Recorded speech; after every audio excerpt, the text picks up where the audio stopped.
It's Thursday night, it's 8:45pm, and this is the Cats Whiskers podcast live.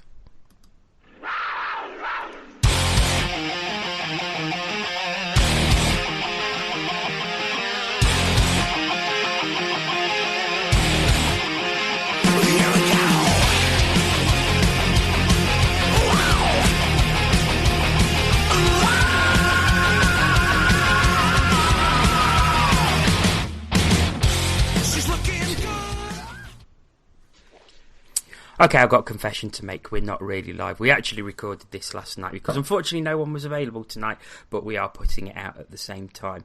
I'm delighted to say I am joined by Andy Haywood. Good evening, or good morning, or whatever, whenever it's going out. Whatever time you're listening to this. We will be looking ahead to Brian McGrattan's debut for the Nottingham Panthers on Saturday. Also the game against Sheffield on Saturday in the Challenge Cup, and the away game against Coventry at the SkyDome on Sunday, which is in the league. We'll also be talking to Craig Summerton from the Blaze media team, who will also be looking forward to that particular game. But we're going to start with the news that Brian McGrattan will be on his way. He arrives on Friday and he will be making his debut in the game against Sheffield on Saturday. Andy, that is great news. It certainly is. It's always nice when you get your full roster. Admittedly, most seasons it seems to take a couple of weeks after the season started before we do. But it's always nice to get everyone in. And obviously, you know, a name like McGrattan, it's always nice to get one of them back on the ice as opposed to just being a name on the website. So, yeah, really exciting times for us at the moment. How much ready do you expect him to be? I don't, if I'm honest. I kind of think with the role that he's probably going to have for us, it doesn't really affect us greatly in the sense that I don't think he'll be overly match sharp, because I think he'll be basically told just, you know, be careful out there not to do anything dumb or you know, get a big suspension on your first game. But ultimately, he'll just be told, go out there, you know, ruffle a few feathers, hit a few people, and look after the team. And basically, I think we'll see Corey likes to adopt an approach where I think we'll probably see him in the first period. He might miss a period, perhaps.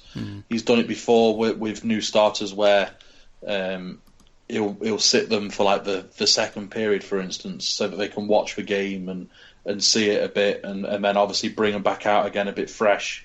Because obviously, realistically, he is going to have just stepped off a plane as well, really, the day before. So, you know, he's going to be completely new to his surroundings, new to his teammates, and knackered, you know. So it wouldn't surprise me if we saw him with a bit of limited ice time, maybe an extended period on the bench, just watching and resting, so that we can utilise him as best as we can for our cause. Moving on to the game itself, and obviously Panthers went down to Sheffield 7-5 on Sunday. Do you think the slate is completely wiped clean for this one, or do you think that might be in the back of their minds a bit? No, I don't think it will. I think ultimately they'll have worked on things that went wrong on Sunday. They'd have probably watched the video and worked on various bits where, you know, they've not done quite so well in that game. But I don't think there'll be a point, you know, I don't think it's a point where they'll be nervous or, you know, they'll be overly worried. If anything, I think they can use it as motivation. Yeah. Who worries you from that Sheffield team? Because they are incredibly offensive. And by that I mean they attack a lot, not that they're offensive. Well, I'll move on. But yes, they are an incredibly rich attacking team, as they've shown with the amount of goals they've scored this season. I mean, in 3 Challenge Cup games, I think they've scored something like 17 goals, which is they know how to find the back of the net. Yeah, I think ultimately, especially considering what we just watched on Sunday, you can't look too further than Colton Fretter for goals scored. But still, you know, I've not seen many of the new guys, but still, you know, as much as I kind of expect him to be better, or not better, sorry, like flashier, but War just sort of knows how to score goals at the crucial time, especially against us seemingly the past couple of years. So he always concerns me when we play Sheffield, because you kind of think, well, at some point tonight he's going to have one of them points where he's going to score, because he always seems to. So, War because of that kind of thing. But I think, as far as like on paper and statistically and stuff, I think Fretter is certainly the sort of the biggest concern we've got with them going forward. But like I say, like you say, sorry, not me, I've not said it. They've got a rich attacking lineup. They've got depth and they've got very good players. And especially if it's going to be a physical or a gritty game and it's going to be relatively close, you kind of also look to people like Levi Nelson and players like that, where it could take a really scrappy goal from out in front, and that's where you're going to find someone like Levi Nelson is in front of net creating havoc. So, maybe even someone like him on Saturday. Another thing with the Steelers is, as good as they are up front, they are a bit leaky at the back. They conceded 32 goals in 7 competitive games so far this season, 4 of which were Champions League, but they've conceded 12 goals in 3 Challenge Cup games, where their netminder Irving Mustakovs is currently at an 86% save percentage and goals against average of 4. If Panthers are going to get anything out of this game, they've got to look at where Sheffield are weaker, and certainly at the moment their defence and netminder are looking areas of weakness. Yeah, and I think one of the good things that we have as a team, sort of historically the past few years, is that usually when we do score, we tend to score not necessarily in bunches, but we sort of have that thing where we'll look like not scoring all night, and then we'll get one, and then all of a sudden, we'll pick up a couple of others. And I know it's not always the case, and obviously the Cardiff game on Saturday was kind of proved that point. But I think with the defence that they've got and the netminder that they've got, they do strike me as a team where if you score on them relatively early, you should be able to score goals on them throughout the game. I do think, particularly with like we've mentioned, the attack that they've got, it's no surprise that the defending is their weak point, because their attack is so good. That doesn't necessarily mean that their defence is poor, but obviously at the moment it's not as tight as Paul Thompson would want them to be. So I think that yes, we have to adopt our style of play, and take it to them. And I think obviously having McGrattan in means that we can be a bit more physical, and we can be a bit more dominant, sort of try and dominate the physical play a bit better. And obviously, hopefully, that'll create a bit of offence for some of the more skillful guys. And obviously, like I say, if we can get an early goal, I think it could set us up for quite a fruitful night in front of net. How do you see the game going overall? So, put your prediction hat on. How do you think it will turn out? Do you think it'd be like another goals fest like on Sunday, or do you think that it may be a little bit tighter at both ends of the ice? I don't think we'll see a goals fest quite like Sunday. I don't think we'll see 12 goals and a 7-5 scoreline, but I do think we'll see some goals. I think it will be close. It wouldn't surprise me if we perhaps saw. Do we still have overtime in the cup? Yes, we do now. Yeah. It wouldn't surprise me if we saw overtime, or perhaps a 2-goal win where the goal has been pulled and the empty net's been scored. But I think we'll see a different Panthers team to what we saw last Saturday. I think we will come out the traps a bit more, and I think we'll look to take the game to them.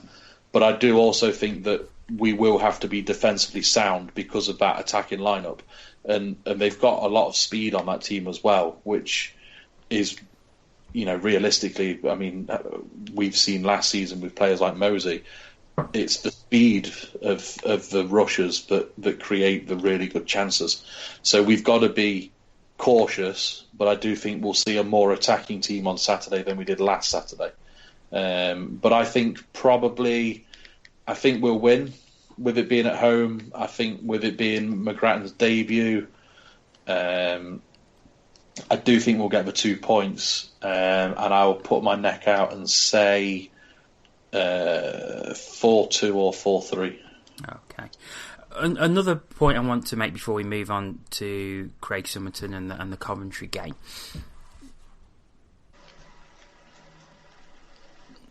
So, is this a must-win game? Because we've got 2 points from 3 games in the Challenge Cup group. Is it vitally important that we win? For the Challenge Cup, to go through to the Challenge Cup quarterfinals, no. I think for momentum going into the league game on Sunday and sort of for the season, not necessarily must win, but let's be honest, it's a big game and we do want to win.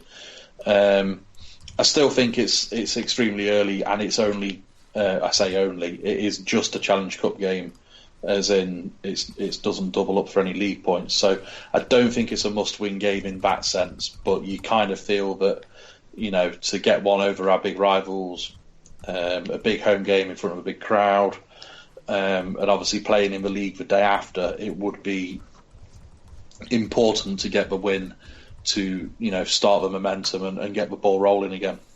Yeah, certainly. Okay. Well, the game against Sheffield will be at 7 o'clock at the NIC on Saturday. There are very few tickets remaining, if any at all, by the time this goes out, so be very quick to grab your tickets if there are any left. And of course, it will be the debut of Panthers' new signing, Brain McGrattan. Okay, moving on to Sunday, and Panthers take on the Coventry Blaze at the Coventry SkyDome with a 5:15 face-off. There will be a webcast available for those that can't make it down to Coventry. I managed to catch up with Craig Summerton from the Blaze media team to give his thoughts on the upcoming game. On Sunday, Panthers travel to the Coventry SkyDome to take on the Blaze, and I'm delighted to say joining us to look ahead to that game is Craig Summerton from the Blazers media team. How are you, mate? I'm good, thank you. Thanks for having me. You're absolutely welcome. So, Coventry Blaze and a new coach, Danny Stewart, coming in. How does he compare to the team that Chuck Webber put out the previous 2 seasons? Well, there's a totally different element to the team. I think Chuck is a very X and O's type of a coach, and I don't think Danny is that necessarily, which isn't a bad thing. Obviously, he has his systems in place, but he allows his players a bit more freedom, and I suggest that some of them are enjoying that. In terms of the team that Chuck recruited last year, I think that was probably his biggest letdown and why we struggled, finishing in 8th place. I think the recruitment was not great. And I think that this year, Danny, what he has done is, no disrespect to the likes of Neil Trim, Lukasevic, Lauzon, for example, but I just think Marquardt, Bombis, Bergman, these type of players are just such a significant upgrade. And so I think that we'll have more success this season. Of course, you played Panthers a couple of times at the SkyDome already, a 6-5 victory in a pre-season friendly, and also a 3-1 victory in the Challenge Cup. This is the first league game between the two. You really do seem to have a hold over the Panthers at the SkyDome. Yeah, well, I'm not entirely sure what the record is until our stats man gives us them on Friday. But from what I've got, Panthers have won 1 of the last 10 at the SkyDome, which is 90% is an incredible record. Yeah, well, I think that, I don't know what the reason is for that. Maybe it's a part of the atmosphere or the adjusting to a small ice. I couldn't really put my finger on the reason for that, but like you say, I think every time we go into the SkyDome, our fans are up for it. I think our players are up for it. there's been a bit of a rivalry between the teams, and I think that works in our favour, and hopefully it'll continue on Sunday. You mentioned rivalry there, because you obviously have quite a fierce rivalry as well with the Cardiff Devils. But the one with Nottingham seems to have, how can I put it, a bit of nastiness, a bit of bile there towards it. Which one do you think is the better one for the Blaze? Well, I think when we were in the British National League all those years ago, I think the Cardiff one was the thing. And obviously, maybe early in the Elite League as well, but I think maybe it stretches back to the Paul Thompson Team Hollywood thing and the rivalry between Paul and Corey. And then there was obviously the infamous bench clearance. And I think ever since then, every team in the league, I think, probably likes beating Nottingham more than any other. Because in my opinion, there's a slight arrogance there that comes right from the top. So it's always nice to put one over on that club. And yeah, I think that Coventry fan 90% would agree that, getting a win over Nottingham is more enjoyable than any other club. Okay. Who's impressing you so far out of this Blaze roster? Because obviously there's a lot of new players that you've brought in. And I think Marquardt you mentioned as one of those who seems to be impressing. But who else is standing out for the Blaze? Well, Marquardt, to begin with, you've obviously seen him when he got those 3 assists in the Challenge Cup. And we missed him massively this weekend. So he's a massive part of this club. But I think out of the new players, Sean Booton is impressed on the defence. He skates really well, makes a great first pass. He's got kind of similarities to Neil Martin in that respect. So I think the Blaze fans are enjoying him. And then also in the forward lines, I think Robin Bergman has really stood out. He's got great speed, great shot. He looks dangerous when he's on the puck each time. So they're probably the most impressive out of the new guys. And then I think Jordan Petrus, the captain, has started really, really well. Leads by example. I think he's been absolutely superb since the first puck drop. And then you've got Brian Stewart as well, who was always impressed in the Blaze goal. Has he started the season as he finished the last? I think he started well. I'm not sure whether he would be up to the standard the high standard that he sets himself. In Manchester on, when was that, Sunday, he had to face 43 shots, so we seem to be giving up quite a few shots on him. So I think that he can improve, but we know the quality of Brian Stewart, so there's no worries in that respect. Also from the Panthers side, you've seen them a couple of times this season. Who stood out for you there? Well, Nottingham, I think they're going to struggle for a few goals, because obviously at the moment your top scorer is Chris Lawrence, who has started off really well, but I think if you're relying on him to be your top scorer, then you've got a few problems there. Otherwise, obviously Mikkel Wickman, he's probably up there with Brian Stewart, challenging with the goaltender stakes. The other chap you've got, the backup, if you have to rely on him, then I don't think you're going to win much. And on the back end, I quite like Spang. He's a bit like, I just mentioned Bootin. He's a good skater, makes a good first pass. He's dangerous on the power play. So I'd probably pick Spang from limited viewing. Okay. And of course, Brian McGrattan should be in the SkyDome on Sunday. So what's your opinion of him coming to the Elite League? Well, look, it's a great PR move. It's going to get us talked about in the States for a few weeks. Whether that money could be better spent on someone who's going to produce a bit more for you, because as I say, I think over the season you're going to be lacking in goals. Maybe it could have been better spent. But hey, Brian McGrattan himself, you've got to have great respect for that. A guy who's really toughed it out, to stay at the very highest level for the amount of years that he has. So, we'll all remember his great battles with Wade Belak and stuff when we signed him. It was always McGrattan who we were watching his fight videos of. So, I think we're all looking forward to seeing him, aren't we? He's going to be a good character in the league. Many thanks to Craig there for joining us. And Andy, anything you want to pick out there from what Craig had to say?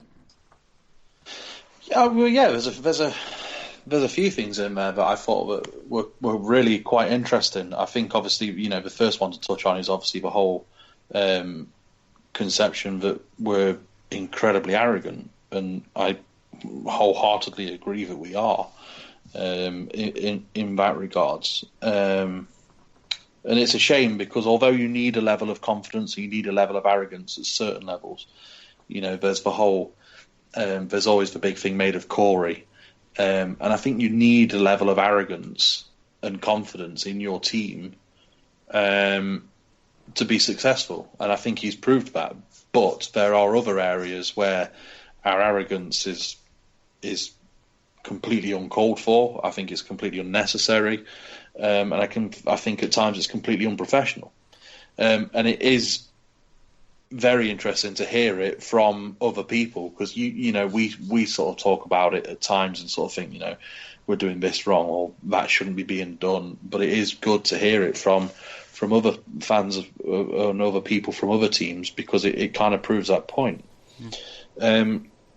I think it was interesting regarding Lawrence and goal scoring and say, the whole, if Chris Lawrence is your top goal scorer, then, your top point scorer, then you're going to struggle.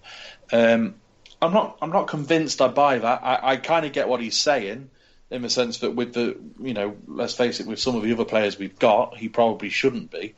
But I think he's doing him a disservice there, actually. I mean, I know he didn't particularly do brilliantly in Coventry, but he's still a very good hockey player, and he still scores big goals.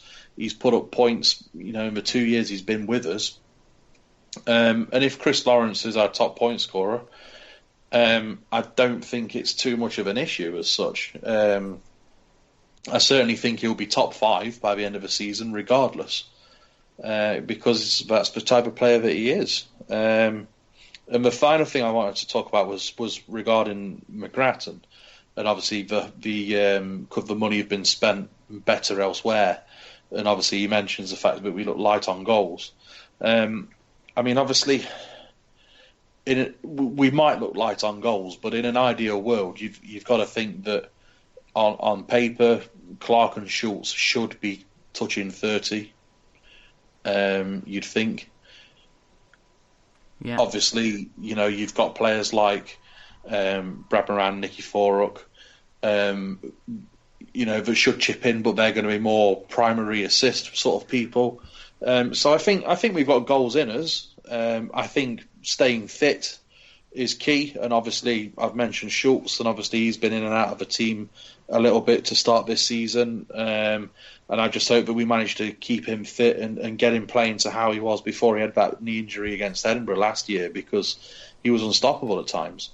And I do think that whilst, if McGrattan's on a big chunk of money, you could have said, well, let's get a sniper that could be on that big chunk of money. But then all of a sudden, it comes back to what we said last night on the Ask TCW Live with regarding, are we too small? Are we too lightweight? Are we strong enough? Are we physical enough? And it's about getting that balance. Yes, we might be a couple of goals less than some of the other teams, but if we're defensively sound and we don't concede a lot of goals, then we can probably make do with being 10, 15 goals behind the top scorers. Yeah. One of the other things we talked about was Panthers' record in the SkyDome, and Tina, who's not with us this week, sadly, due to other commitments, but she did put a nice little spreadsheet together, as is her wont, showing that the last 10 results in the SkyDome, just one win. That's not a great record, to say the least. It's not, and it don't get me wrong, I appreciate that we've not played very well in the SkyDome for quite some time, and it does seem that there is a bit of a hoodoo. I said earlier on in the season, but I personally didn't recall it being as bad as it quite obviously is. So that came as a bit of a shock when we heard that, and obviously when Tina put that spreadsheet together and let us know, it genuinely did. It feels, at times like we can't buy a win in there, but it is quite strange because you sort of. I wouldn't have said that it's been one win out of 10. It's a very poor return, and obviously it is something that we need to look at sorting out, because ultimately, if you take last season as an example, if we split that, instead of being, only winning one, I presume for one game was won last year. I might be wrong. But it was the 2-1 victory. If you then put another 3 wins on top of that from the SkyDome, and all of a sudden I think we would have been like 2 points off the top of the league, and it all looks, incredibly closer. So obviously, if you're consistently losing in one place, you need to try and sort that out, because ultimately that could quite easily be the difference between finishing first and finishing fifth. Yeah. Again, this is a league game. We've lost 2 games there already this season, one being a pre-season, and then in the Challenge Cup a couple of weeks ago, 3-1. We've actually started quite well in the league. So, again, this is another game where we really could do with going in there and getting a victory. Yeah, definitely. And I think, obviously, the one win in 10 and the hoodoo and that sort of thing, I think getting a win early on in the league will really do us favours as well, in that sense, where it will set us up nicely for the next time we have to go to Coventry. Give us a bit of momentum, give us that confidence. And I'll always remember the time when it was the other way round, when Coventry seemingly couldn't buy a win against us, especially at the NIC. And I remember the game they actually won it, and the relief on the player's face sort of said it all. And obviously, yes, it is obviously really bad, and it's a lot worse than obviously I realised. But, I think if we can have something similar, just one big win, or, not necessarily a blowout game, but perhaps it would be even more sort of better for the team if it was like a really close game, or maybe even overtime. But we managed to get the win and battle through adversity and come away with the 2 points. It would be interesting to see the reaction, because I think the relief from the players that have been around for a few seasons and has obviously struggled, it will be huge for them, and it could be a really good, confidence boost and morale boost, and really set us up on a bit of momentum. Yeah, I suppose that brings me to the netminder situation. I mean, do you expect Mika Wietman to start both games this weekend? I do. I think if Mika's fit, then he starts both games this weekend. I think with the netminder situation we've got, I think ultimately if Wietman is fit, he plays most games. I think realistically you'd be looking in our league for sort of 80% of the season to be played by your starting netminder, by your number one in-point netminder, which is obviously Wietman. I don't overly think that I don't think Packle will lose us get more games than he could win us. I don't think he's a bad netminder, but Mika Wietman is the number one, and so I think if he starts 80% of the games this year, it's about maintaining his fitness, and it's about keeping him fit and not forcing any injuries or fatigue or anything like that. So you do have to sort of monitor it, and you do have to do it carefully. But I certainly don't think that we're going to see a season where he plays on the Saturday, never plays on the Sunday, or vice versa, and he plays 50% of the games. I don't think we'll ever go down that route with him. But if he's 100% fit, as I'm sure he is at the moment, I don't see why he'd be rested on Sunday. Okay. As I say, that game takes place on Sunday, 5:15, face-off at the SkyDome, and there will be a webcast available. Go to the Coventry Blaze website or check out Clean Cut Sports. Right, that is it for this podcast, and of course the podcast this week. Andy, I want to say thank you very much for joining me. No worries at all. I imagine everyone's bored of me. I've been on all 3 this week. All 3 this week, yeah. So don't worry, we'll give you a rest next week. Sorry. It's no worries at all. Okay. And we will be back on Monday, once again live at 8:45 p.m. We'll be looking back on both the Sheffield and Coventry games. And Tina will be in Coventry. You're hoping to get a couple of post-game interviews as well. Once again, thank you very much to you for listening, and we will see you next time on the Cats Whiskers podcast.